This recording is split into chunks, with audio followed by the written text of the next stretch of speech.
כשרחלי הלכה לישון, היא הייתה מלאת ציפייה לקראת מסיבת החנוכה שתארך מחר בגן נחמי. בבוקר מוקדם התעוררה רחלי והחלה להתלבש. איזה כיף, היום אפשר לנעול נעלי שבת. בוקר טוב לאה. בוקר טוב, למה את חגיגית? יש לי היום מסיבת חנוכה בגן, ונקבל סופגניה. אמא.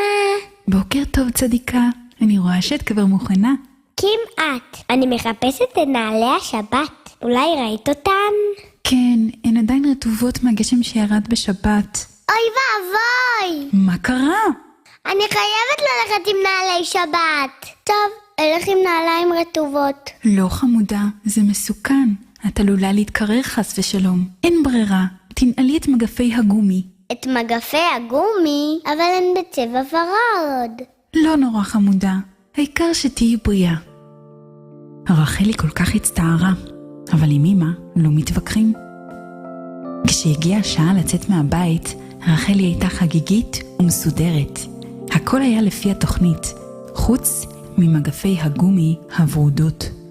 איך זה קרה לי? למה דווקא לי נרטבו נעלי השבת? להרבה אנשים נרטבו הנעליים בשבת, רק שלך, ברוך השם, יש גם זוג מגפיים יבשות. למה אף פעם לא הולך לי כמו שאני רוצה? ככה השם רוצה, ואל תשכחי שהוא מאוד אוהב אותך. אז זה בטח לטובה, תגידי תודה. על מה אני אגיד תודה? שאין לי נעלי שבת למסיבה? נראה לי שתודה אומרים על דברים טובים, לא על דברים רעים. נכון רחלי, תודה אומרים על דברים טובים, אבל תודה אומרים גם על הדברים הרעים. יש לך הזדמנות להגיד תודה על מה שנראה לך רע, ולהאמין שזה בעצם טוב, ואז השם יראה לך שזה טוב. רחלי ילדה נבונה.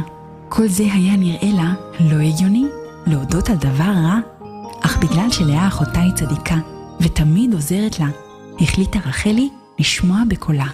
טוב, תודה שנרטבו לי הנעליים. זה לא תודה. אמא זה תודה? לא כל כך. אז איך? כמו על מתנה יפה שבדיוק רצית לקבל. אל תתביישי. נו, אין לך מה להפסיד. תודה רבה השם שנרטבו לי הנעליים. תודה. רחלי, את תראי ניסים. המסיבה בגן הייתה כל כך נפלאה. הקישוטים, השירים והריקודים, וכולם כבר המתינו לסופגניה. אלך להביא אותן כעת, אמרה רבקה העוזרת לנחמי הגננת. מדוע שלא תקחי את אחת הילדות לעזרתך? לא אוכל לקחת אף אחת מכן, מפני שבכביש שבדרך לחנות זורמים מים רבים כמו בנהר, וכולכן תירטבנה. רבקה, אולי תקחי את רחלי, אני רואה שהיא נועלת מגפיים. נפלא, מצאתי לי עוזרת. יש! שלא באתי עם מגפיים. רחלי הייתה כל כך נרגשת. איזה נס! תודה השם! לא חשבתי בכלל שיכול לצאת מזה משהו טוב. באמת הכל לטובה? איזו חמודה, את שמחה לבוא איתי? רבקה, אני שמחה כי השם עשה לי נס. בבוקר כשיצאתי עם המגפיים מהבית, הצטערתי מזה. אבל לאה אחותי שכנעה אותי להגיד תודה מכל הלב. ועכשיו את לוקחת אותי איתך למכולת. מאוד מעניין רחלי, אולי גם אני אנסה להגיד תודה על כל מיני דברים. כדאי לך, את תראי ניסים. שלום בתיה, שלום. באתי לקחת את הסופגניות ששמרתם לנו. אוי ואבוי, אני כל כך מצטערת. מה קרה? בטעות מכרתי אותם. מה? אבל איך?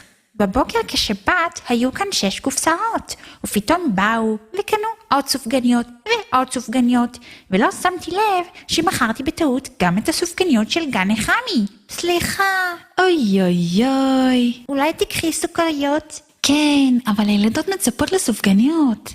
מה נעשה רחלי? טוב, אין מה לעשות. רבקה החלה למלא שקית בסוכריות. אולי נגיד תודה? תודה?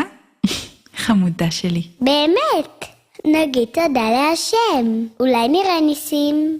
טוב, תודה לשם שאין סופגניות. לא בכאילו, באמת. אולי את תראי לי איך, ואני אגיד אחרייך. ריבונו של עולם, תגידי. ריבונו של עולם. תודה רבה לך שמכרו את הסופגניות שלנו. תודה רבה לך שמכרו את הסופגניות שלנו. זה בטח הכי טוב שיכול להיות. זה בטח הכי טוב שיכול להיות. תודה. תודה.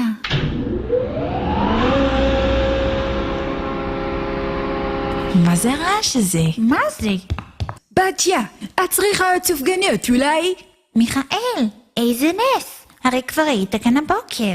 איך ידעת שהסופגניות נגמרו? כן, אני לא יודע, מוזר.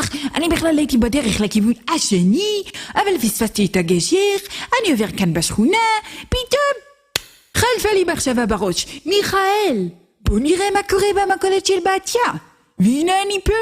נכון זה מוזר? מדהים. תראי רבקה, השם עשה לנו נס. ממש נס. ברוך השם, הכל לטובה. עכשיו תקבלו סופגניות חמות וטריות יותר. תודה רבה בתיה. תודה לך, וסליחה. אין על מה, הכל לטובה.